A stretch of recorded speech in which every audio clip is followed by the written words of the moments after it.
हो गया। So again मैं बोल दूँ ये क्वेश्चन क्या था, दैट इज़ यहाँ पे डिस्क्राइब लिखा गया था, DSRIB, describe. Describe the history of school education before pre independence. आपको क्या लिखना है? आपको लिखना है हिस्ट्री, ब्रीफ हिस्ट्री, पूरे एजुकेशन सिस्टम के ऊपर, शिक्षण व्यवस्था के ऊपर, जो हमारा इतिहास है प्री इंडिपेंडेंस, इंडिपेंडेंस से पहले, तो उसके बारे में लिखो। ठीक है? उस प्रोसेस में हमें क्या क्या करना है, क्या नहीं करना था, उसको देखिए।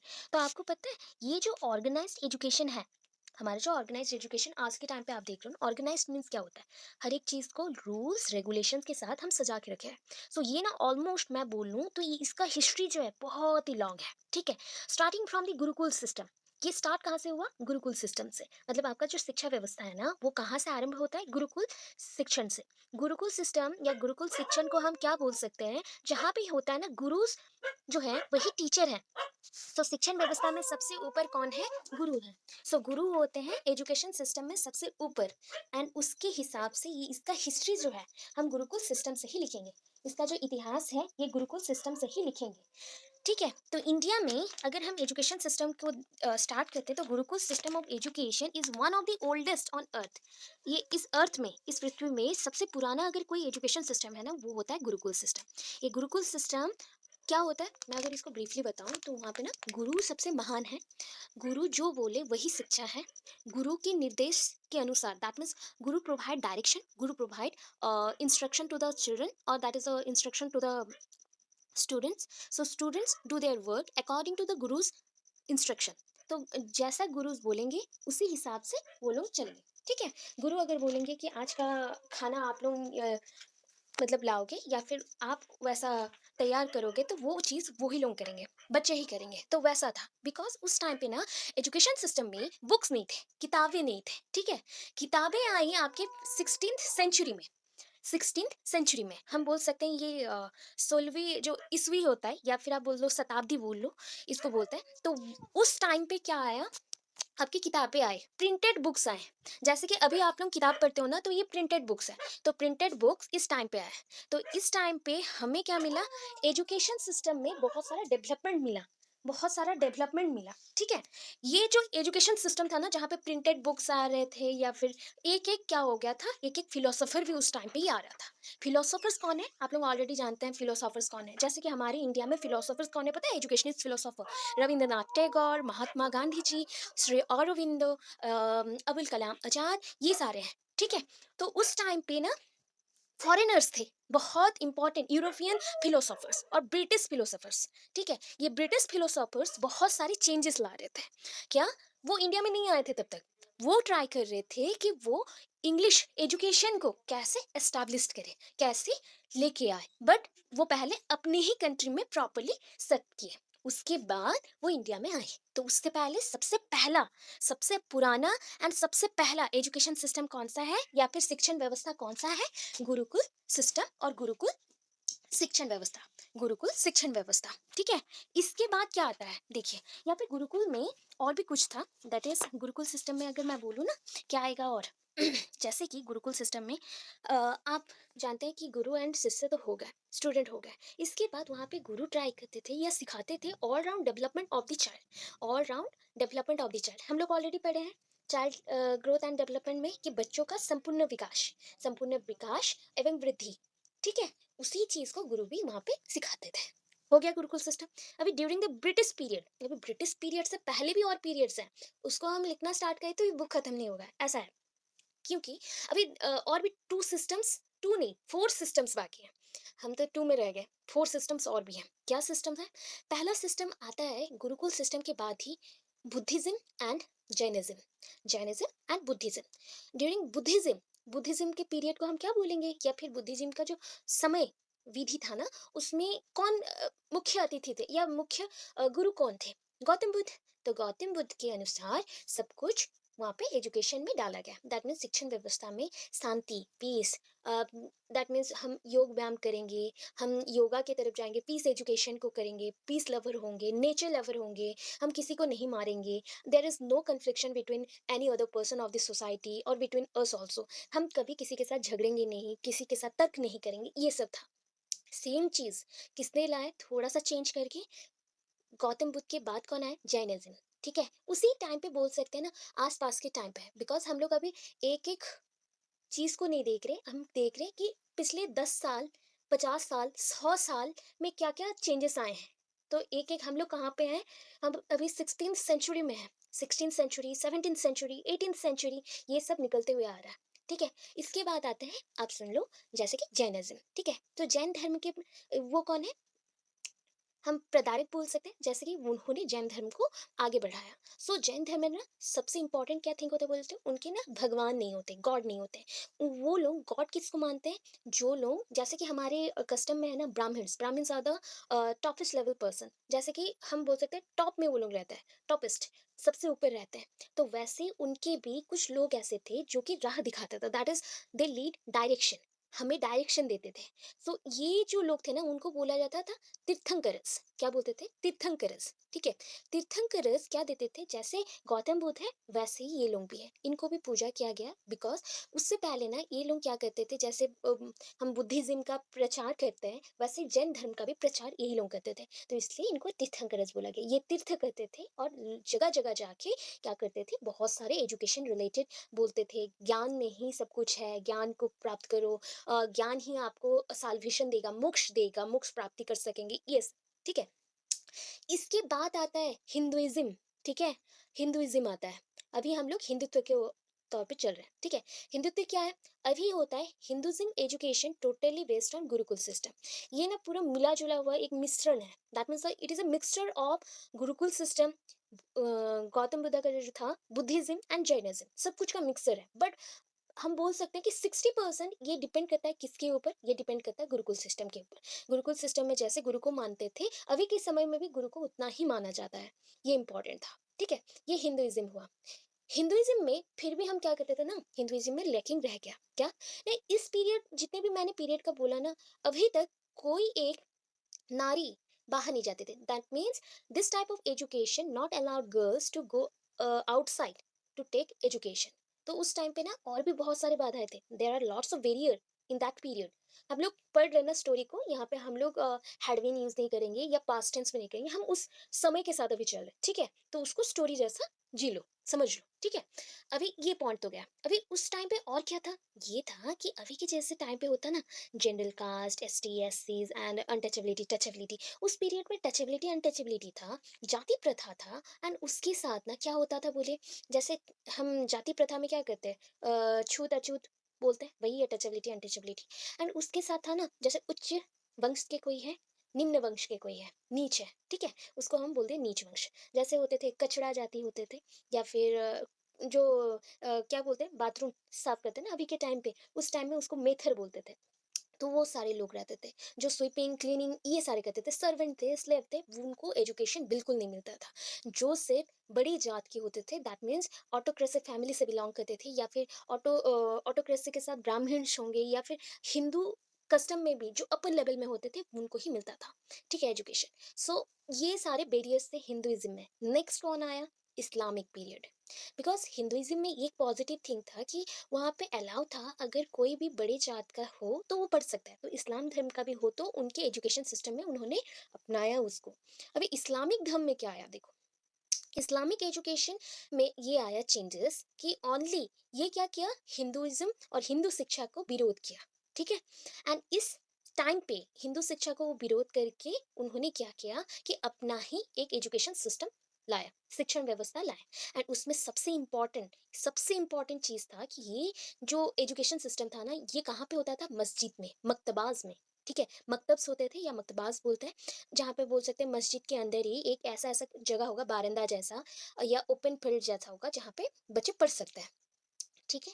वहाँ पे शिक्षा देते थे। कौन देते थे? जैसे हमारे ब्राह्मण्स हैं, या ब्राह्मण्स हमें पढ़ाते थे पहले के टाइम पे, क्योंकि उनको उच्च शिक्षित माना जाता था, टीचर्स माना जाता था, उनको ही हम टीचर बोलते थे। अभी के टाइम में सॉरी, इस्लामिक टाइम पे हमने किसको बोला शिक्षक? दैट इज़ मौलवी।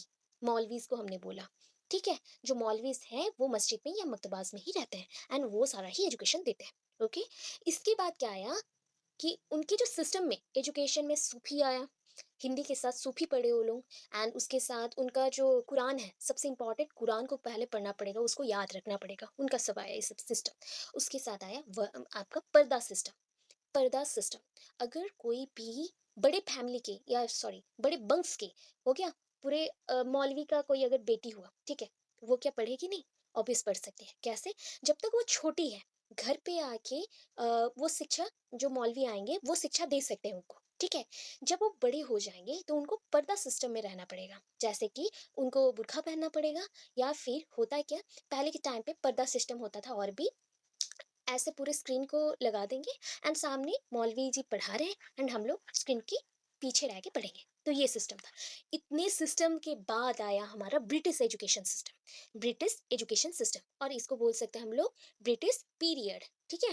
ब्रिटिश सिस्टम आया हमारा, ब्रिटिश व्यवस्था आया, किसके साथ? ईस्ट इंडिया कंपनी के साथ, ईस्ट इंडिया कंपनी के साथ, ओके।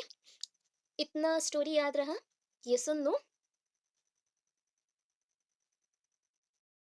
ओके, नेक्स्ट याद रखिएगा, जिसके बेसिस पे यहाँ पे आता है आपके सीटेट में, स्पेशली सीटेट में इसके ऊपर क्वेश्चन हो जाता है, बिकॉज सीटेट सेंट्रल गवर्नमेंट का है, तो वो पूछ लेता है, ऐसा टाइप का क्वेश्चन वो डाल सकता है। बाकी किसी में भी ऐसे टाइप के क्वेश्चन आते नहीं है। बाई चांस में सीटेट में, जो सीटीईटी है, उसमें एक आध क्वेश्चन ऐसा आ जाता है, तो इस स्टोरी को अच्छे से याद रखो, ठीक है। अभी देखो, during British period three types of institutions are open, well opened. अभी ना क्या हो गया, जो हमारा शिक्षण व्यवस्था है, वे जो इतने सारे इंस्टीट्यूशन है, विद्यालय है, स्कूल है, ये सब हमारे जो खुलेगा ना, कितनी वेराइटीज में खुलता है देखो, ठीक है। पहला वेराइटी है गवर्नमेंट स्कूल्स, ठीक है। गवर्नमेंट स्कूल्स, तो उस टाइम का गवर्नमेंट कौन है?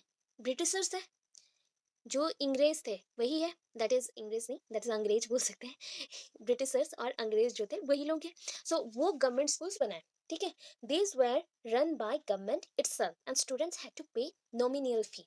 जैसे अभी हमें पे करना पड़ता है, फीस देना पड़ता है, बट उस टाइम पे कम देना पड़ता था, फिर भी इन स्कूलों में पढ़ने के लिए हमें क्या करना पड़ता था? पे करना पड़ता था गवर्नमेंट को, गवर्नमेंट को पैसा देना पड़ता था, फीस देना पड़ता था। इसके बाद आए स्कूल्स बाय सोशल वर्कर। बहुत सारे सोशल वर्कर्स हैं, पता है, उस टाइम में बहुत सारे सोशल वर्कर्स हैं। महात्मा गांधी जी थे, उसके धीरे धीरे बाद ही आए सुभाष चंद्र बोस, एंड उस टाइम में बहुत लोग थे और भी, ठीक है। फ्रीडम फाइटर्स थे, तो वो सारे कौन थे? सोशल वर्कर्स भी थे। तो उन्होंने मिलके एक एक स्कूल बनाया, एक एक सिस्टम बनाया एजुकेशन के लिए। तो उन सिस्टम्स में कौन से स्कूल्स आते हैं? That is called DAV schools. DAV schools, ठीक है। डीएवी स्कूल्स उन्होंने बोला, ये कौन से टाइप के स्कूल हैं? जहाँ पे बच्चे चाहे तो फ्री ऑफ कॉस्ट, बिना पैसे के पढ़ सकते थे, ठीक है। बट ओनली अलाउ था जो उच्च वंश के थे उनको ही, एंड कुछ कुछ मिडिल क्लास को, निम्न क्लास को, या फिर हम जो बोलते हैं लोअर क्लास को, हम अटेंड नहीं कर रहे थे, या फिर उनको बोला नहीं जाता था कि तुम आके क्लास अटेंड करो, हम अगर लोअर क्लास है हम अटेंड नहीं कर सकते, ऐसा था। अभी देखिए, नेक्स्ट है मिशनरी स्कूल। मिशनरीज स्कूल, तो मिशनरी स्कूल को ना पहले के टाइम पे क्या बोलता था पता है? बोला जाता था दून स्कूल्स। दून स्कूल्स, ठीक है। दून स्कूल्स और Anglo started schools, that is Anglo means Indian होंगे, हाफली इंडियन हाफली ब्रिटिश है, एंग्लो इंडियंस बोलते थे उनको। मतलब वो ऐसे जो ब्रिटिशर्स आए ना, उनके जो बेबीज यहाँ पे हो गए, या फिर उनके सिस्टम के अकॉर्डिंग जो इंडियन है बट वो ब्रिटिशर्स को फॉलो कर रही है, या फिर ब्रिटिशर्स के पूरे रूल्स रेगुलेशन को मान लिए, ऐसे हो गए, तो वैसे हो गया एंग्लो इंडियंस, ठीक है। अभी these were named as saint. S T mean saint. जितने भी मिशनरी स्कूल देखते हैं ना, तो वहाँ पे क्या लिखा रहता है? सेंट मेरी या सेंट थॉमस, ऐसे मेंशन होता है, तो ये हो गया सेंट। और इसको बोला जाता था कन्वेंट स्कूल्स। इसको हम क्या बोलते हैं? Convent school. Due to problem in Doon school, Anglo started sending their children to these school. तो पहले के टाइम पे सबसे पहला जो मिशनरी स्कूल था उसको हम बोले दून स्कूल, ठीक है। दून स्कूल कैसा था पता है? क्यों यहाँ पे प्रॉब्लम आया, जो फिर से मिशनरी स्कूल के नाम से न्यू स्कूल्स बने? दून स्कूल था पहाड़ के ऊपर होगा, जैसे हिल स्टेशन में होता है ना, हम लोग कोई होटल्स होता है, हम घूमने जाते हैं ऐसे टाइप के, उस टाइप में ना स्कूल्स होते थे, बहुत दूर दूर होते थे एंड पहाड़ के ऊपर होते थे, ठीक है। हिल स्टेशन जैसे होता है वैसे ही, हिल स्टेशन के ऊपर जैसा ही एक एक स्कूल होगा ना अभी के टाइम पे, तो हम उसको भी दून ही बोलेंगे एज टाइप का। एंड बच्चों को जस्ट लाइक बोर्डिंग स्कूल में कैसे रहते हैं वैसे ही रहना पड़ता था वहाँ पे, या फिर बहुत ही ज़्यादा प्रॉब्लम होता था। जो गरीब बच्चा है, जैसे मिडिल क्लास से भी बिलोंग करता है बट गरीब है, तो उनको अगर सेंड करे वैसे स्कूल में, क्या वो चल? सो ये प्रॉब्लम के बाद अभी क्या आया देखो।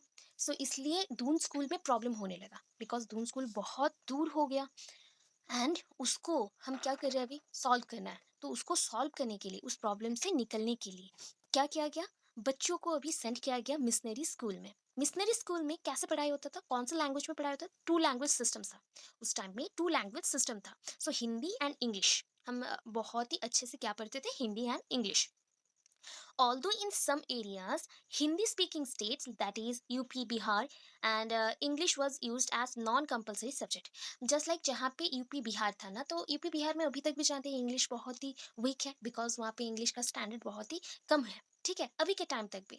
तब उस टाइम पे थिंक करिए कि उस टाइम पे इंग्लिश को कंपलसरी माना ही नहीं गया, क्योंकि वो हिंदी स्पीकिंग स्टेट था, तो सब कुछ हिंदी में ही होता था। ठीक है, so that Hindi was used as compulsory for political parties। वहाँ पे जितने भी पॉलिटिकल पार्टीज थे, जो शासन होता था, सब कुछ हिंदी में ही होता है, सारे बातचीत हिंदी में ही होते थे। Even in government job Hindi medium students के लिए उनके लिए भी रहता था, उस पीरियड में मिलता था। क्योंकि जो बच्चे हिंदी मीडियम स्कूल से निकले पास होके, तो वो कहाँ जाएंगे, उनको तो जॉब चाहिए। तो यूपी बिहार में जितने भी जॉब होते थे, हिंदी मीडियम स्टूडेंट के लिए ही होते थे। ठीक है, अभी नेक्स्ट आता है, देखो ट्रांजिशन होगा। अभी पॉइंट पॉइंट कितने ट्रांजिशन होंगे, शिफ्ट होंगे। So shifting of education system in pre independence time. Pre independence time में क्या क्या हुआ, तो पहला आ गया indigenous school. Indigenous school means क्या है पता है? जैसे कि बोल सकते हैं इनको नेटिव स्कूल ऑल्सो, इनको बोल सकते हैं ऑर्नामेंटल स्कूल ऑल्सो। क्या है ये सब? जैसे कि ऑर्नामेंटल मीन्स क्या है, अलंकार। आप लोग ज्वेलरी पहनते हो, तो हमारा ना सबसे बेसिक, हमें अगर लैंग्वेज का नॉलेज चाहिए, या लैंग्वेज के ऊपर ज्ञान चाहिए, भाषागत ज्ञान चाहिए, तो आपको कहाँ से, कहाँ कौन सी जगह ऐसा है आपके घर के आसपास जहाँ पे आपको मिलेगा? मेरा घर अगर ना गांव में हो, तो मुझे लैंग्वेज के बारे में बहुत सारे ज्ञान मिलेगी। अगर मेरा घर शहर में है, that means in urban areas, then मुझे इतना नॉलेज नहीं होगा गांव के लैंग्वेज के ऊपर। सो बेसिकली अभी जो स्कूल बनने लगे ना, तो उसको बोलते हैं, अभी नहीं मतलब उस पीरियड का ही बात चल रही है, इंडिजिनस स्कूल। इंडिजिनस स्कूल जो गांव में होते थे, नेटिव एरियाज में, आस पड़ोस में स्कूल होंगे जो बच्चे जा सके, ऐसे टाइप का। तो ये हो गया indigenous school.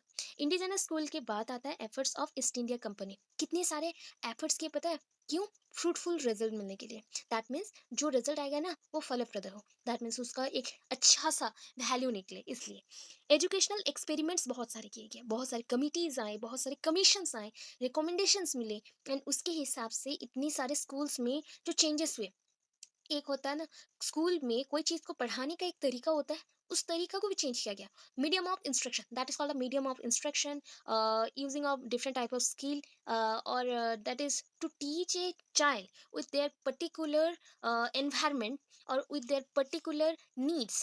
We need specifically some important skills, and that skills important for every child, each and every child of the society, to grow up with a full potential. So एक बच्चे को उनके full potential के साथ, पूर्ण शक्ति के साथ अगर वृद्धि करवाना है, विकास करवाना है, तो ऐसे सिस्टम को चेंज करना पड़ेगा जहाँ पे कि स्किल्स, बहुत सारे अच्छे अच्छे स्किल्स हम सीखें, एंड जिसके थ्रू या जिसके द्वारा बच्चों में बदलाव हुआ है। ठीक है, तो एफर्ट बहुत ज़्यादा ही लगा ईस्ट इंडिया कंपनी का। बट ईस्ट इंडिया कंपनी में ना, ऐसा नहीं है सारे अंग्रेज सारे ब्रिटिशर्स खराब थे। सो कुछ ब्रिटिशर्स थे जो बहुत अच्छे थे एजुकेशन सिस्टम में। नेचुरली वो चाहते थे कि, जेन्युइन सा बात है, चाहते थे कि हमारा इंडिया का कुछ अच्छा हो। But maximum east India company के जो मेंबर्स थे, दैट मीन्स ब्रिटिशर्स जो मैक्सिमम थे, वो चाहते थे जैसे कि ईस्ट इंडिया कंपनी पूरे इंडिया में स्प्रेड करे, एंड इंडिया उनके दखल में आ जाए। दैट मीन्स पूरा इंडिया का कवरेज उनके पास हो, जहाँ भी हो ईस्ट इंडिया का नाम हो। तो कंपनी का नाम बढ़ाने के लिए उन्होंने स्कूल्स खोला। स्कूल्स में अगर वो बच्चे पढ़ेंगे, बच्चे जो भी हाई सोसाइटी से बिलोंग करते हैं, वो अगर पढ़ेंगे, तो उनको देखते हुए मिडिल क्लास से भी बच्चे आएंगे पढ़ने के लिए। क्योंकि उनको पता चला कि इंडिया के लोग एजुकेशन से बहुत ही पीछे हैं। एजुकेशन एक रनिंग सिस्टम है। तो ये एकदम हम बोल सकते हैं कि इंडिया का जो सिस्टम है ना, रनिंग सिस्टम, एजुकेशन सिस्टम, उस पीरियड में बहुत ही वीक था, खराब था, गंदा था।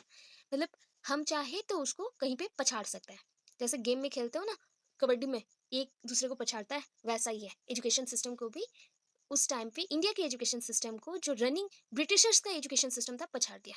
एंड उसी के हिसाब से ईस्ट इंडिया कंपनी को वो चलाने के लिए लोगों को लालच दिया, क्या एजुकेशन सिस्टम में अगर इंग्लिश मीडियम में बच्चे आके पढ़ेंगे, इंग्लिश में बातें करेंगे, सीखेंगे, दैन उनको जॉब मिलेगा, नौकरी मिलेगा। ये था main motto East India Company का, कि उसके थ्रू उनका कंपनी का क्या होगा, विकास होगा। दैट इज हम पूरे इंडिया में स्प्रेड कर सकते हैं। देन आया एजुकेशनल एक्सपेरिमेंट्स, उसके बाद आता है Wood dispatch. Wood dispatch, would dispatch के बाद बहुत ही उस टाइम पे ना, वुड डिस्पैच के साथ मैकले मिनट्स हैं, एडम्स रिपोर्ट है, सब कुछ आएगा एक एक करके। ठीक है। Then the Indian Education Commission, Indian Education Commission आएगा, सेकेंडरी एजुकेशन कमीशन आएगा, प्राइमरी एजुकेशन कमीशन आएगा। देन पीरियड ऑफ ट्रांजिशन, ये ट्रांजिशन में शिफ्टिंग कब से कब तक, 1901, 1901 से लेके 1921 तक, 1921 ये था ट्रांजिशन पीरियड, उसमें कैसे चेंज हुआ। And lastly education under Indian control, India के कंट्रोल में एजुकेशन सिस्टम कैसा था। ठीक है। अभी देखो इंडिजिनस स्कूल, जितने हमने पढ़ लिया ना उसी के ऊपर है, अभी सिर्फ सिस्टम्स देखेंगे। आपकी unit two, sorry, unit three and unit four में जो जो चीज़ें हैं ना उसका ब्रीफ मैं अभी आपको बता रही हूँ। तो आप लोग अगर खुद से भी पढ़ोगे बहुत इजी लगेगा। ये एक ब्रीफ क्वेश्चन है जहाँ पे इंडिया में जो जो एजुकेशन सिस्टम में चेंजेस आया वो सबके बारे में यहाँ पे थोड़ा थोड़ा करके लिखा गया है। ठीक है। अभी देखो, towards the end of 18th century, 18th century में आ गया। ठीक है। अभी गुरुकुल सिस्टम गया, इंडियन एजुकेशन सिस्टम में जो बुद्धिज्म था, जैनिज्म था, इस्लामिक धर्म के अकॉर्डिंग था, हिंदुइज्म था, मुस्लिम धर्म के अकॉर्डिंग जो एजुकेशन था सब कुछ गया। अभी ये ब्रिटिश एजुकेशन का स्टार्टिंग हो रहा है, तो ये देखिए कैसे स्टार्टिंग है और मुस्लिम एजुकेशन कैसे जा रहा है, ये थोड़ा सा पॉइंट है। Towards the end of 18th century, there was establishment of wide network of indigenous institution in society with Hindu pathshalas, Muslim madrasas और maktabs and some school for higher caste boys. ठीक है, गर्ल्स के लिए नहीं है, only boys के लिए था। क्या बोली, towards the end of 18th century, जैसे जैसे जो आपका 18वां ईस्वी है ना, जो आप बोल रहे हो, शताब्दी बोलो ईस्वी बोलो, वो खत्म हो रहा है। तो उस समय पे एक एस्टेब्लिशमेंट किया गया, कौन सी चीज का, wide network of indigenous institution, wide network of indigenous institution. कितना, बहुत ज्यादा स्कूल्स बनाएंगे। कैसे स्कूल्स से पता है, ऐसे बड़े बड़े स्कूल्स नहीं थे, कोई भी एक बड़ा सा पेड़ है उसके नीचे पढ़ने बैठ गए। ठीक है। एक टीचर होना चाहिए और 10-20 बच्चे होने चाहिए, तो वहां पे पढ़ना स्टार्ट। एंड ये जो टीचर होंगे ना, नॉर्मली 8वीं पास होने से भी चलेगा, 10वीं पास होने से भी चलेगा, +2 करने से भी चलेगा। थोड़ा सा बच्चों से ज्यादा नॉलेज होना चाहिए, जितना आपसे हो सके उतना पढ़ाया जाए। तो ये इसको हम क्या बोलते थे, ये फ्री एजुकेशन था।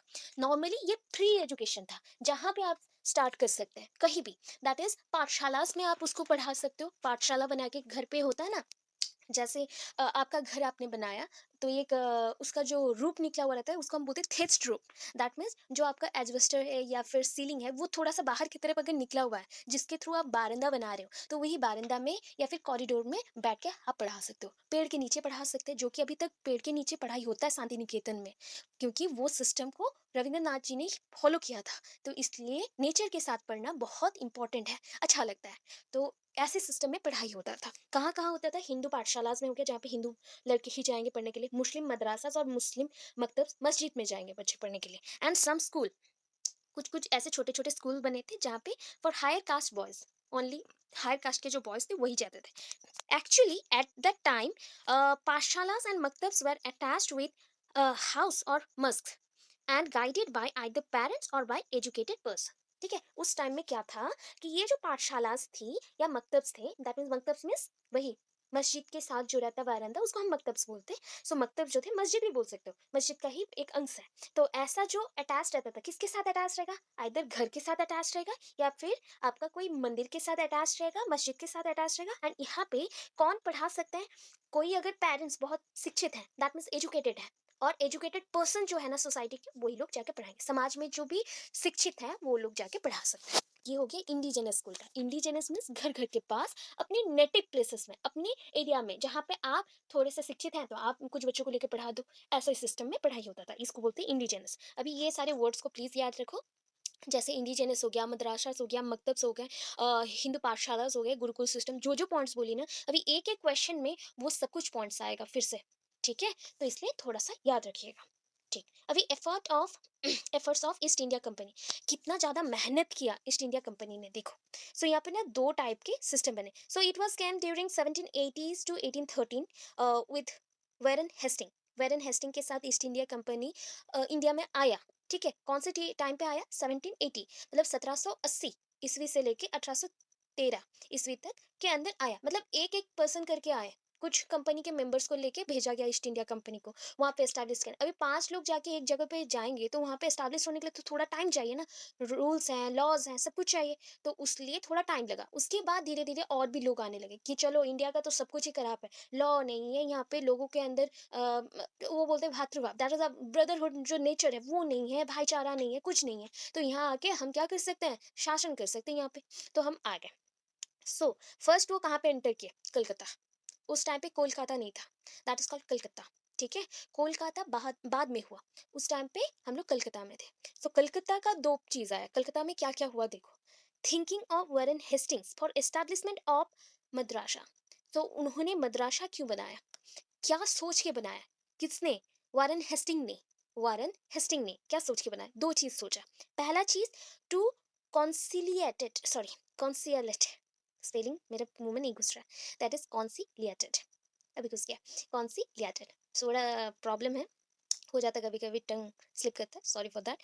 कॉन्सिलिएटेड, ठीक है, टू कॉन्सिलिएटेड और कॉन्सिलिएट द मोहम्मडन्स। सो मोहम्मडन्स को हमें कब्जा में लाना है। सो मोहम्मडन्स आप लोग जानते हैं ना, सबसे ऊपर रहते थे उस टाइम पे, मुस्लिम कास्ट में सबसे ऊपर में रहते थे। अगर मदरासास नहीं बनाएंगे तो हिंदू पाठशालास में तो वो नहीं जाएंगे, स्कूल्स में नहीं जाएंगे, तो इसलिए उनको एंटर करवाना है, अपनी साइड में लाना है, तब जाके हमें थोड़ा क्या मिलेगा, थोड़ा हमें स्ट्रॉन्ग एबिलिटी मिलेगा कि हाँ, हमारे पास कुछ ताकत आ गया, हम कर सकते हैं। अभी हो गया फर्स्ट। अभी दो में आया second point, that is to qualify the sons of Mohammedans for their use. अभी जो मोहम्मदन्स के बच्चे हैं ना, जैसे कि उनके लड़के, लड़कियां भी नहीं, लड़कों को अगर हम स्कूल्स में पढ़ाते हैं तो वो क्या होंगे? एजुकेटेड होंगे। एजुकेटेड होने के बाद हम अपने ही कंपनी में उनको डाल देंगे दूसरे दूसरे एरिया में काम करने के लिए, बिकॉज तब के टाइम पे कंपलसरी था कि लोगों को अगर बिजनेस समझना है या फिर कंपनी के साथ काम करना है तो इंग्लिश सीखना पड़ेगा, अदरवाइज नहीं कर सकते। इसलिए ये चीज किया गया, उनके बच्चों को पढ़ाने के लिए मद्रासास बनाया गया। ठीक है। अभी similarly Duncan, Duncan in 1792 was founded a Sanskrit college for future doctors and expounders to assist European judges। ठीक है, यहाँ पे क्या है, पहले आए वारेन हेस्टिंग। पहला कौन आया? Warren Hasting. उसके बाद ना 1780 से 1813, that is 1780 to 1813, in this period उन्होंने ये चेंजेस किया, मोहम्मडन्स को अपनी साइड में करने के लिए उनके बच्चों को क्वालिफाई करवाया, स्कूल्स बनाए, एटसेट्रा। तो उसके बाद ही मिडिल टाइम पे, उसी मिडिल टाइम पे और एक ब्रिटिशर्स आए, that is a Duncan. Similarly Duncan means उसी तरह से डनकिन आए। तो डनकिन ने क्या किया 1792 में, देखिए, सो उन्होंने ना एक संस्कृत कॉलेज बनाया। संस्कृत कॉलेज बनाया किस लिए? फॉर फ्यूचर डॉक्टर्स एंड एक्सपाउंडर्स, जो एक्सपांड कर सकता है कोई चीज़ को, या फिर कोई चीज़ को समझ सकता है, कोई चीज़ को हम बोलते हैं उसको क्या करना, जस्ट लाइक मैं इधर हूँ, तो एक चीज़ को समझ के दूसरे लोगों से कम्युनिकेट करके उसको बढ़ाना, ठीक है, उसको कर सकते हैं। एंड असिस्ट कर सकते हैं, किसको असिस्ट करेंगे, किसको गाइड करेंगे? यूरोपियन जज को। होता है ना ऐसे ऐसे पर्सन, जब इंग्लिश लैंग्वेज हमें अगर इंडिया में चलाना हो तो यहाँ पे तो जज भी होना पड़ेगा ना ब्रिटिशर्स के। अगर नहीं हुआ तो हमारे जो कल्चर है उसको सपोर्ट, मेजोरिटी पर्सन्स उसको ही सपोर्ट करेंगे, ब्रिटिशर्स क्या करेंगे? उसको और हार नहीं बना सकते। इसलिए एक एक जज या लॉ मेकर्स चाहिए जो शासन कर सके, लॉ को बता सके, बना सके, चेंज कर सके। तो उनको सपोर्ट करने के लिए कुछ कुछ पर्सन्स तो चाहिए ना, जो कि उस टाइम पे हिंदी से पहले आया था संस्कृत। संस्कृत में गुरुकुल सिस्टम में तो पूरा संस्कृत में पढ़ाई होता था, हिंदू स्कूल्स में भी पूरा संस्कृत में पढ़ाई हुआ, इस्लामिक स्कूल में भी उर्दू में हुआ। उसके बाद चेंजेस आने स्टार्ट किए, तो ये संस्कृत में पढ़ने के लिए एक कॉलेज बनाया। तो उसमें अगर हायर एजुकेशन मिलेगा बच्चों को संस्कृत में, तो जो बच्चे बहुत ही अच्छे हैं तो वो डॉक्टर्स बन सकते हैं, वैद्य बन सकते हैं, या फिर जो यूरोपियन जज है उनको सपोर्ट कर सकते हैं, असिस्ट कर सकते हैं। हाँ, यहाँ पे आप ये गलत बोल रहे हैं, आप ये बोलिए, इंग्लिश में ये है तो संस्कृत में ये होगा, लोगों को समझ आएगा, ऐसा करके। हो गया। अभी इसका कंक्लूजन क्या है? दस दे वर एस्टैब्लिश सम एलिमेंट्री स्कूल। तो इसके लिए नेक्स्टली क्या हुआ कि हायर एंड जो लोअर कास्ट के जो बच्चे थे, जो कि पढ़ना चाहते थे, बहुत ही हायर मीन्स पूरे हायर से थोड़ा नीचे जो बच्चे थे, जो स्कूल जाते नहीं थे, क्योंकि ओनली मुस्लिम लोगों को बोला गया कि तुम स्कूल आओ, मदरसास को आओ पढ़ने के लिए। तो अभी इनके लिए क्या बना? एलिमेंट्री स्कूल बना। एलिमेंट्री स्कूल बना, both higher and lower caste boys with English teaching. Properly वहाँ पे कौन से टीचिंग होते थे? English teaching. अभी इंग्लिश टीचिंग के बाद नेक्स्ट पॉइंट आता है एजुकेशनल एक्सपेरिमेंट्स। अभी एक्सपेरिमेंट्स को ना आप ऐसे लिख सकते हैं, ठीक है, क्योंकि बहुत सारे पॉइंट्स हैं, तो आप क्या करेंगे 1 2 3 4 करके ऐसे हम लोग लिख सकते हैं, छोटे छोटे पॉइंट्स करके। अच्छा, इतना समझ आया? यस और नो? फटाफट बोलो, इतना समझ आया? ओके। अभी देखिए नेक्स्ट क्या हुआ। ये अकॉर्डिंग है, हाँ, अकॉर्डिंग टू है, यहाँ पे अकॉर्डिंग होगा, अकॉर्डिंग टू, मैं शॉर्ट में देखती, अकॉर्डिंग टू चार्टर एक्ट। आप चार्टर एक्ट जानते हैं, बिकॉज चार्टर एक्ट पहले भी आप लोग सुने होंगे। चार्टर, चार्टर भी एक पर्सन का ही नाम है, उनके नाम के अकॉर्डिंग चार्टर एक्ट बना था, ठीक है। वो भी ब्रिटिशर्स हैं, सारे ब्रिटिशर्स कुछ ना कुछ चेंजेस ला के गए हैं। अभी एक के बाद एक को याद रखो, ये 1813 का है, 1813, क्योंकि हमने इससे पहले का कंसेप्ट कहाँ से पढ़ा, कहाँ तक पढ़ा, 1782, 1813। तो इसके बाद आता है हमारा 1813 में, ठीक है। Charter act 1813, British government was set up A plan. इस टाइम पे ना ब्रिटिश गवर्नमेंट ने क्या बनाया, एक प्लान बनाया, ठीक है। प्लान बनाया, क्या प्लान है, ये सम ऑफ 1 लाख रुपीज पर each year use for education system. उस टाइम पे सोच लीजिए, ब्रिटिश गवर्नमेंट ने ये एक तरीका निकाला, एक सोच निकाला कि हम एक मूलधन, मूलधन में सम ऑफ हम बोल सकते हैं कि एक मूलधन हम लगाएंगे, कितने रुपया का, दैट इज 1 लाख रुपी, 1 लाख रुपया का। 1 लाख रुपया को हम यूज करेंगे, हम उसको व्यवहार करेंगे एजुकेशन सिस्टम में, पर ईयर, एक साल में। उस टाइम पे 1 लाख मीन्स बहुत ज्यादा अमाउंट है, ठीक है।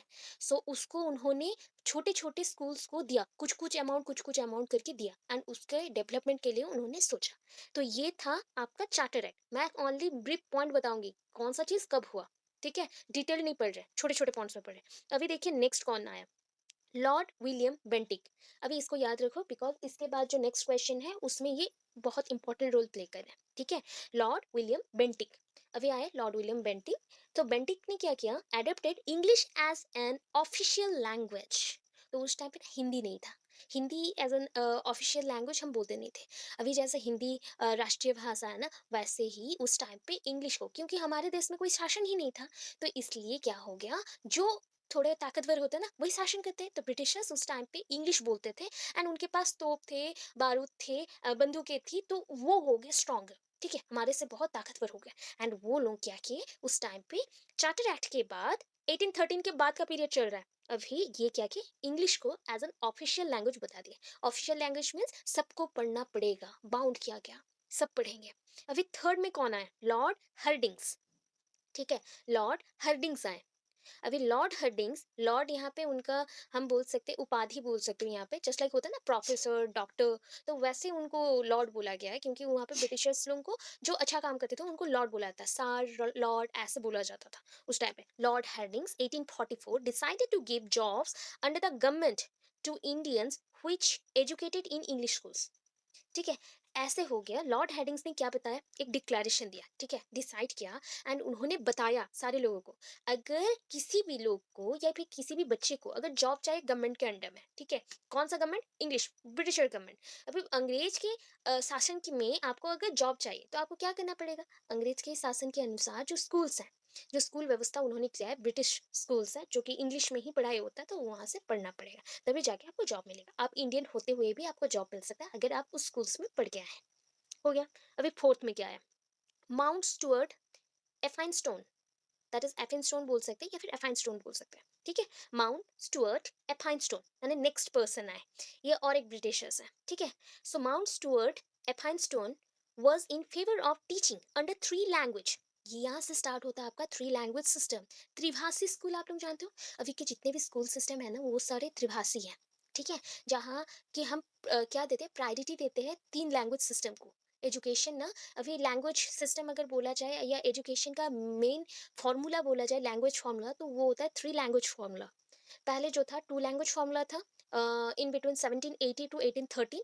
अभी के टाइम पे जो है, या फिर 1813 के बाद, जो 1844 के बाद जो चल रहा है, उस टाइम पे 3 लैंग्वेज सिस्टम आया, क्योंकि उससे पहले भी हम ओनली इंग्लिश में ही पढ़ाई करते थे, इंग्लिश को ऑफिशियल लैंग्वेज माना गया था। तो उसके बाद क्या आया, परिवर्तन किया गया। एंड ये एक अच्छे पर्सन थे जो चाहते थे कि जो इंडियंस है ना उनका कल्चर भी नहीं डूबे, खत्म ना हो जाए, इसलिए 3 लैंग्वेज सिस्टम आया। क्या क्या लैंग्वेज था, जैसे कि पहला लैंग्वेज तो इंग्लिश रहेगा, क्योंकि वो खुद ब्रिटिशर्स हैं तो इंग्लिश तो वो देंगे ही। उसके साथ था नेटिव लैंग्वेज, अपने जो फोक लैंग्वेज होता है ना, अपने एरिया का जो लैंग्वेज होता है, जैसे कि मैं बंगाल की हूँ, तो वहाँ पे मेरा जो लैंग्वेज है उसी लैंग्वेज में मैं पढ़ना पसंद करूंगी, वैसे ही, ठीक है, वो हो गया नेटिव लैंग्वेज। उसके बाद नेक्स्ट होता है इंडियन लैंग्वेज। तो इंडियन मीन्स कॉमन लैंग्वेज, जिसे हम इंडिया में चल सकता है। जैसे कि Hindi, Hindi is a common language, क्योंकि ओडिया ओडिशा में है, ठीक है? बट ओडिशा अदर स्टेट्स में नहीं है। वैसे बंगाली ओनली वेस्ट बंगाल में है, प्रॉपर। जो बंगाली आ गए हैं, हाँ, इधर-उधर हो गए हैं, तो वो लोग अलग चीज़ है। वेस्ट बंगाल में। तो वैसे ही अभी देखो बिहार में आप जाओगे तो वहाँ हिंदी भी चल जाएगा, भोजपुरी भी चल जाएगा, बिहारी भी चल जाएगा, ऐसा है। बट हिंदी ऐसा है, आप जहाँ भी जाओ चल जाएगा। हाँ, बट हाँ, आंध्र तरफ या फिर चेन्नई तरफ वहाँ थोड़ा नहीं चलता है। वहाँ पे आधे-आधे से थोड़ा-थोड़ा समझते हैं, या फिर वो इंग्लिश में ही समझते हैं। तो वहाँ पे स्पेशलिटी अभी के टाइम पे है, इंग्लिश को ही ज़्यादा प्रायोरिटी देते हैं, बिकॉज़ हिंदी थोड़ा-सा प्रॉब्लम लगता है उनको। इंग्लिश ईज़ी लगता है तो इंग्लिश समझते हैं। तो ऐसे सारे जगह का अपना-अपना लैंग्वेज है। ठीक है। अभी इसमें ही ना बुक्स आने लगे। अभी अगर आपके लैंग्वेज में बुक्स आएगा तो आपका इंटरेस्ट भी बढ़ेगा, पढ़ने को अच्छा भी लगेगा। तो अभी नेटिव लैंग्वेज में या फिर इंडियन लैंग्वेज में बुक्स भी आने लगे कि हम पढ़ सकते हैं। माउंट स्टुअर्ट के बाद अभी 5th पॉइंट पे देखिए, जेम्स थॉम्सन। जेम्स थॉम्सन, ठीक है? James Thomson was decided to set up a large number of primary school. अभी क्या स्टार्ट हो गया? प्राइमरी स्कूल बनना, ठीक है? इन सिलेक्टेड विलेजेस, और दैट इज कॉल्ड परगनास। हम जैसे बोलते हैं ना, दक्षिण पूर्व या फिर जस्ट लाइक ईस्ट वेस्ट, ऐसा एरिया एक एक रहता है, तो हम वैसा एरियाज को हम परगना बोलते हैं, या डिस्ट्रिक्ट भी बोल सकते हो। उस टाइम में परगना था, ठीक है? अभी के टाइम पे वो एरिया चेंज हो गया है, छोटे छोटे भाग हो गए। डिस्ट्रिक्ट के अंदर भी परगनाज रहते हैं, कोई प्रॉब्लम नहीं है। ऐसे छोटे छोटे एरियाज हैं, ठीक है? उस एरियाज में या गाँव में क्या बनने लगे? प्राइमरी स्कूल्स बनने लगे। एंड उसको क्या किया गया? थोड़ा सा एजुकेशन सिस्टम को हमने बढ़ाया, लेवल को बढ़ाया। तो किसके थ्रू बढ़ सकता है? जैसे कि आप लोगों के लेवल को अभी बढ़ाया जा रहा है। कैसे? बिकॉज आप ट्रेन टीचर्स हो, अभी ट्रेनिंग ले रहे हो, तो आप लोग ट्रेनिंग वाले टीचर्स हो। इन सर्विस ट्रेनिंग होता है, एक सर्विस ट्रेनिंग होता है। तो एक सर्विस ट्रेनिंग होता है सर्विस से निकल के, in service during the service period आप अगर ट्रेनिंग लेते हो, इन सर्विस ट्रेनिंग।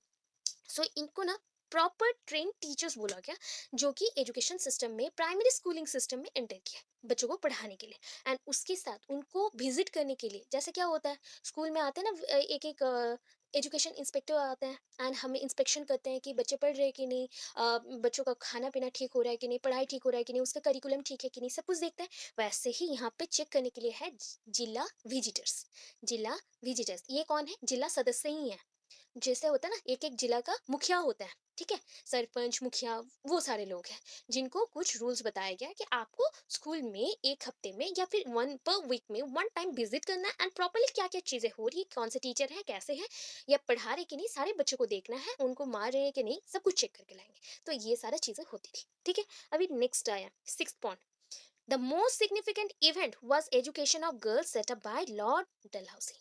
सो अभी आया last, education for girls, girls के लिए एजुकेशन आया। इस टाइम पे सबसे इम्पोर्टेंट, सिग्निफिकेंट भी है, क्योंकि ना अभी तक कुछ भी नहीं सोचा गया था गर्ल्स एजुकेशन के लिए। तो पहली बार एक ब्रिटिशर ने सोचा कि गर्ल्स को भी एजुकेशन मिलना चाहिए, तो लॉर्ड डलहौसी ने ये चीज किया, ठीक है? उसके बाद आते Wood dispatch. Wood dispatch, Wood dispatch 1854 में आया, ठीक है? अभी देखिए इस पर्सन का नाम है चार्ल्स वुड, ठीक है? चार्ल्स वुड, इनका नाम है Charles Wood, that is sir Charles Wood. And उनका जो रिपोर्ट है ना, रिपोर्ट को उन्होंने बोला था डिस्पैच। रिपोर्ट को क्या बोला? डिस्पैच। तो उसके हिसाब से उनका हो गया चार्ल्स वुड डिस्पैच और वुड डिस्पैच, ठीक है? उनके पूरे स्टोरी को आप जहाँ पे पढ़ोगे, जैसा एक रिकमेंडेशंस आता है तो पेपर में आता है, तो उस पेपर को हमने बोला डिस्पैच, ठीक है? उनका रिकमेंडेशन, उनके जितने भी पॉइंट्स थे, वो सारे रिपोर्ट्स को हमने वहाँ पे पढ़ा। तो वैसे और एक पर्सन आता है मैकले मिनिट, MINUTE मिनट। ये जो मिनट थे ना, उनको जो मिनट लिखा गया है, ये उनका सरनेम नहीं था, ये भी वन काइंड ऑफ रिपोर्ट है। जैसे हम बोल सकते हैं डिस्पैच मीन्स होता है घोषणा पत्र, घोषणा करते हैं ना आप लोग, जो एक पत्र रहता है उसको हम लोग बोल सकते हैं डिस्पैच। वैसे मिनट होता है घोषणा पत्र, जहाँ पे कुछ गुण लिखे रहेंगे, कुछ चेंजेस लिखे रहेंगे, वो सारे। Sir Charles Wood's dispatch declared the main objective of education policy। अभी जो एजुकेशन पॉलिसी, शिक्षा के जो पॉलिसी है, उनमें क्या क्या चेंजेस और करने हैं, उन्होंने क्या किया? Fusion of arts, science, philosophy, literature, ठीक है? किसके? यूरोप के। यूरोप के आर्ट्स को, साइंस को, फिलोसॉफी एंड लिटरेचर को हमारे इंडिया में कंबाइन करवाया, सारे चीजों को डाल दिया, ठीक है? पहले ना ये साइंस नहीं पढ़ते थे कोई बच्चे, पहले फिलोसॉफी नहीं था, लिटरेचर नहीं था, कुछ नहीं था, ओनली आर्ट्स था। बट अभी के टाइम पे हम लोग सारे इंडिविजुअल सब्जेक्ट्स के ऊपर पढ़ते हैं, ठीक है? सेकेंडली, ये तो फर्स्टली ये इन्होंने किया। सेकेंडली और क्या किया? He decided to set up missionaries, missionary school बनाए। सेकेंडली उन्होंने डिसाइड किया कि वो मिशनरी स्कूल बनाएंगे। किसके साथ? इंग्लिश टीचिंग के साथ। For proper training of teachers, पहले तो ट्रेनिंग देंगे किसको? टीचर्स को। उसके बाद जैसे स्कूल में बच्चे बहुत ही अटेंटिवली सुने एंड टीचर्स बहुत अच्छे से पढ़ा सके इंग्लिश में, सो दैट उन्होंने मिशनरी स्कूल बनाए जहाँ पे बच्चों के साथ टीचर्स को भी क्या दिया जाता था? ट्रेनिंग दिए जाते थे कि तुमको अगर पढ़ाना है तो तुम्हारे पास ये कैरेक्टर होनी चाहिए। Government jobs for educated person and development of girls, यहाँ पे उन्होंने और नेक्स्ट क्या किया? गवर्नमेंट जॉब डाला किनके लिए? एजुकेटेड पर्सन्स के लिए। And development of girls, girls को उन्होंने प्रायोरिटी दिया एंड उनके डेवलपमेंट के लिए बहुत कुछ किया। ये हो गया। ये कब का था? 1854। ठीक है, 1854। अभी 1854 के बाद अभी देखो धीरे धीरे ना चेंजेस आ रहे हैं। अभी इंडिया के सारे चेंजेस आएंगे, इंडिया में कुछ कुछ चेंजेस आ रहे हैं। इंडिया एजुकेशन कमीशन बनेगा। India education commission, that is called Indian Education commission. अभी इंडियन एजुकेशन कमीशन के हिसाब से हम क्या करेंगे? देखिए, इंडियन एजुकेशन कमीशन के हिसाब से हम बोल सकते हैं कि ये जो जैसे सेकेंडरी एजुकेशन है, इंडियन एजुकेशन, भारतीय शिक्षा नीति और शिक्षा जो विचार है या शिक्षा के जो प्रमुख विशेषताएं हैं उसको कैसे हम देखेंगे। तो it was recommended that the government should maintain only a few college and secondary schools while others were maintained by private enterprises, so that missionaries primarily provided education to Christian, but now it was open for all. So पहले government ने क्या बोला कि Indian Education commission के through यहाँ पे maintain किया जाएगा। क्या मेंटेन करेंगे न? फ्यू कॉलेज, कुछ कॉलेजेस में, सेकेंडरी स्कूल्स में हम क्या करेंगे? बच्चों को इंग्लिश में पढ़ाएंगे। बट एंड वहाँ पे क्या हो गया? ये मिशनरी स्कूल थे ना पहले, इससे पहले क्या थे? मिशनरी स्कूल थे।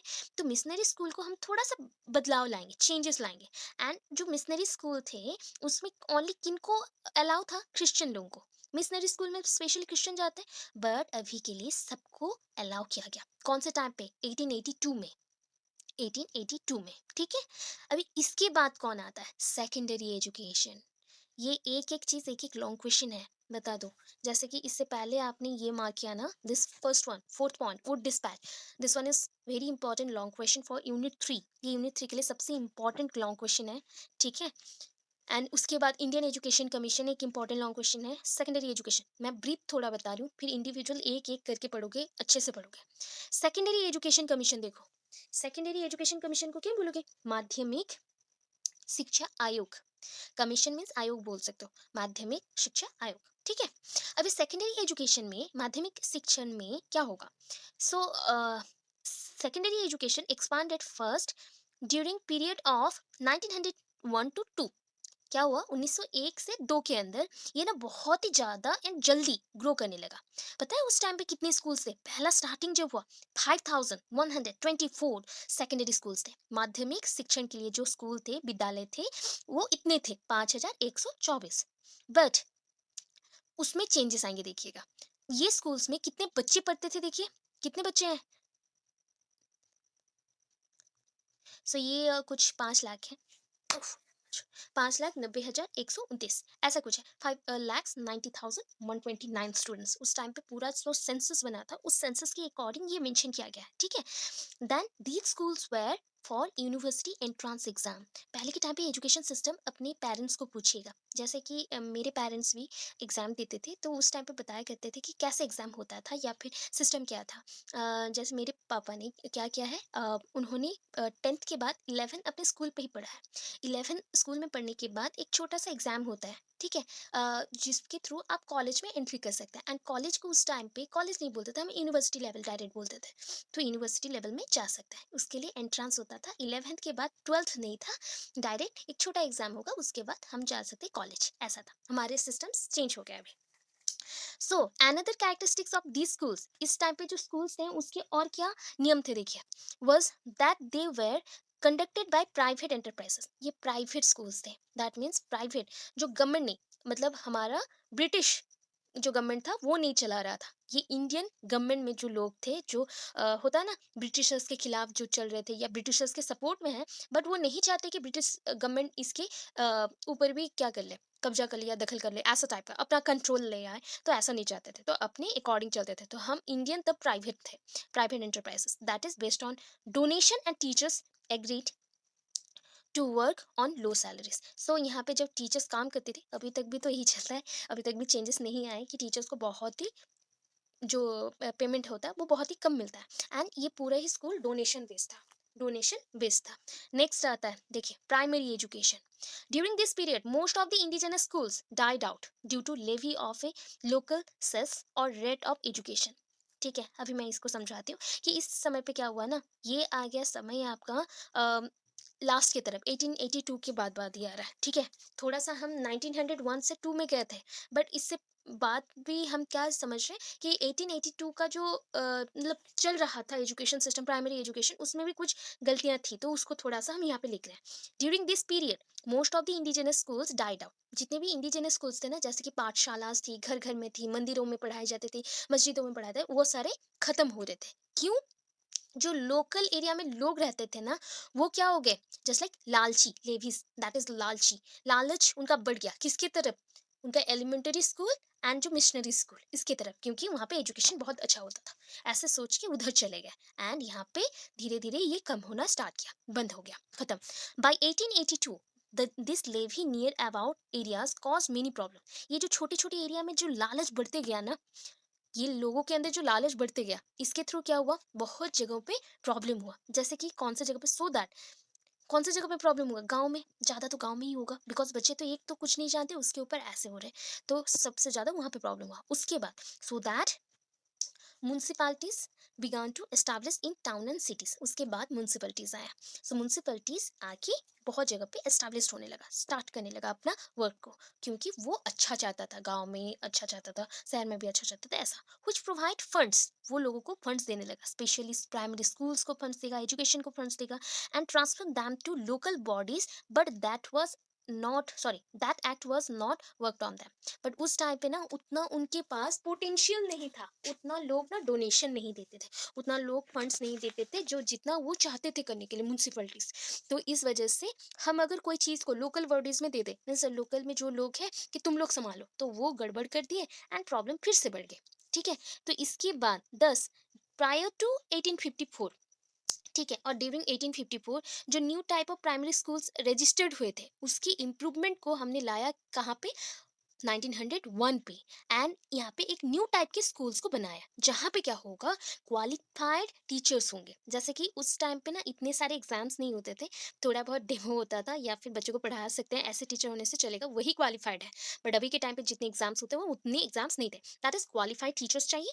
ब्रॉडर करिकुलम चाहिए, करिकुलम ब्रॉडर सेंस में होना चाहिए। अभी करिकुलम क्या है, जैसे कि आपकी किताबें हैं ना, कौन सी किताब में क्या है, क्यों पढ़ना है, इसका मेन मोटो क्या है, आदर्श क्या है, नीति क्या है, वो सब कुछ जिस बुक में लिखा रहता है, जिसको लॉ मेकर्स जो रहते हैं वही लोग बनाते हैं। ठीक है, तो उनको हम क्यों यूज करते हैं, क्योंकि हर एक बच्चे का जो स्पेसिफिक नीड है, जैसे आप सबके एक स्पेसिफिक नीड होंगे, इतने अच्छे से पढ़े, कोई बोलेगा जल्दी पढ़े, कोई बोलेगा थोड़ा टाइम धीरे लगा के पढ़े, क्यों, कि आपके अंदर भी इंडिविजुअल डिफरेंस है, वैसे छोटे बच्चों में भी है, तो उसको मैनेज करने के लिए ब्रॉडर करिकुलम चाहिए, बड़े करिकुलम चाहिए।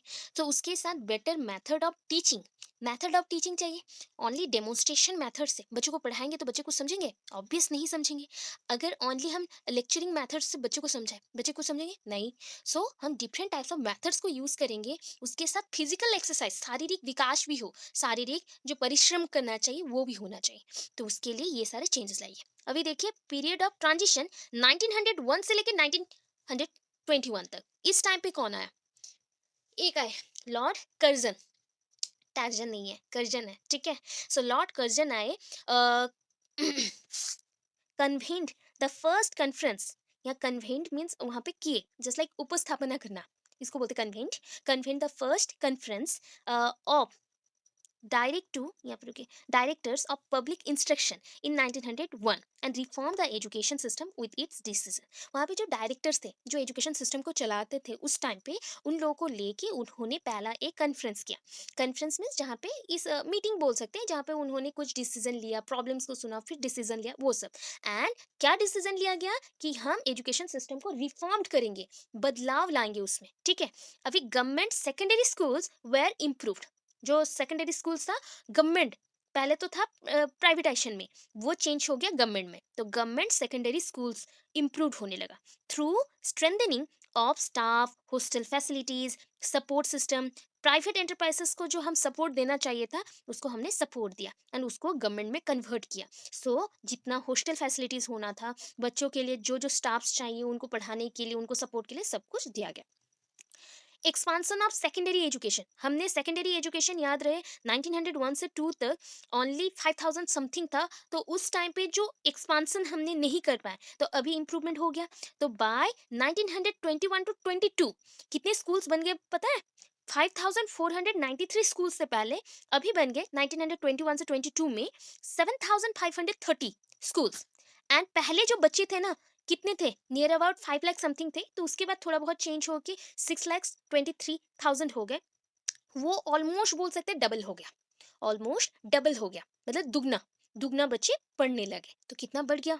इतने बच्चे भी अभी के टाइम पे तो इससे बहुत बहुत ज़्यादा पढ़ रहे हैं बच्चे, बिकॉज तब के टाइम में पॉपुलेशन भी कम था, अभी के टाइम में पॉपुलेशन बहुत ज़्यादा है। उसके according the government strove to expand primary education by giving larger grant in aid to local bodies, but some problems were also there. Strove, just like मुझे चाहत है किसी चीज की, that's called strove। ठीक है, I like to expand my knowledge, तो I strove to this knowledge. ठीक है, मैं चाहत रखती हूँ उस नॉलेज की, स्ट्रोव। ठीक है, not strove, that is strove.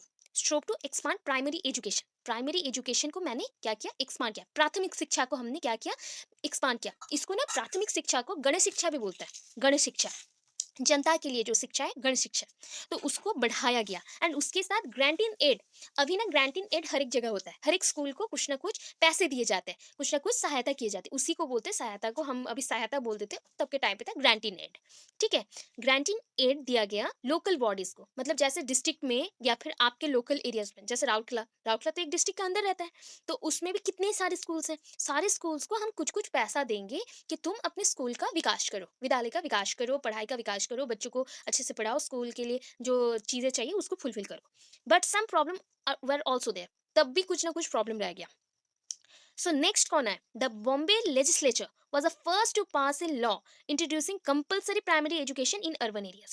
Bombay में जो शासन में थे उस टाइम पे, ठीक है, लेजिस्लेचर जो लॉ मेकर्स होते हैं, तो जो थे उन्होंने एक बिल पास किया। ठीक है, क्या बिल पास मीन्स वही लॉ के थ्रू ही बिल पास होता है, तो उन्होंने कंपलसरी प्राइमरी एजुकेशन बनाया, कंपलसरी प्राइमरी एजुकेशन बनाए। कौन से एरिया के लिए? अर्बन एरियाज के लिए। अर्बन मीन्स अभी शहरीकरण हो रहा है, शहरीकरण मॉडर्नाइजेशन की तरफ हमने स्टार्ट कर दिया, अपना स्टेप डाल दिया। तो इस टाइम पे सपोर्ट ना बहुत लोगों ने किया, देर आर मेनी लीडर्स, सो जो कि सपोर्ट किए थे, तो supported by many leaders like Mrs any बेसांत, girl है, लेडी है, मिस्टर नहीं कर दीजिएगा, लाला लाजपत राय, महात्मा गांधी जी।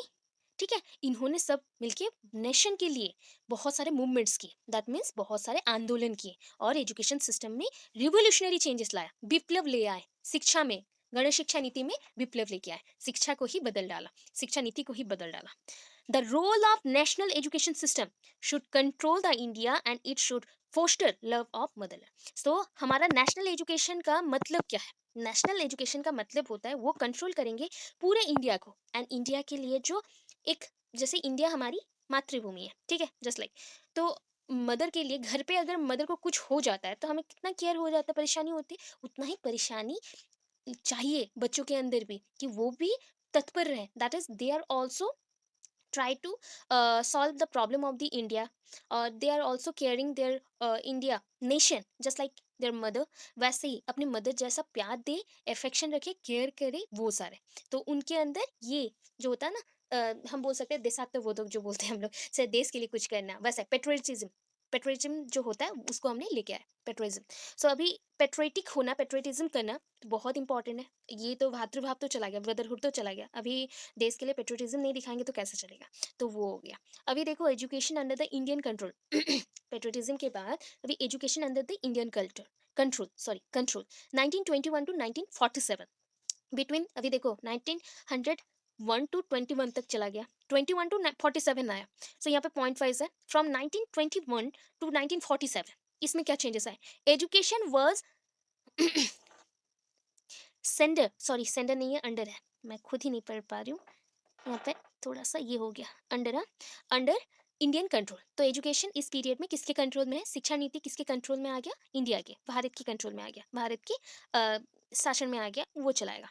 अभी next, presidential expansion in secondary and primary education, मतलब हम जितना चाहते थे उससे भी बहुत ज़्यादा, ऐसा नहीं है रोक टोक नहीं करेंगे, जितना प्राइमरी एजुकेशन हो सके, जितना सेकेंडरी एजुकेशन स्कूल्स हो सके उतना ओपन करेंगे एंड बच्चों को खूब पढ़ाएंगे। ऐसा टाइप का था एजुकेशन सिस्टम में चेंजेस लाने के लिए, एक्सपांसन करने के लिए।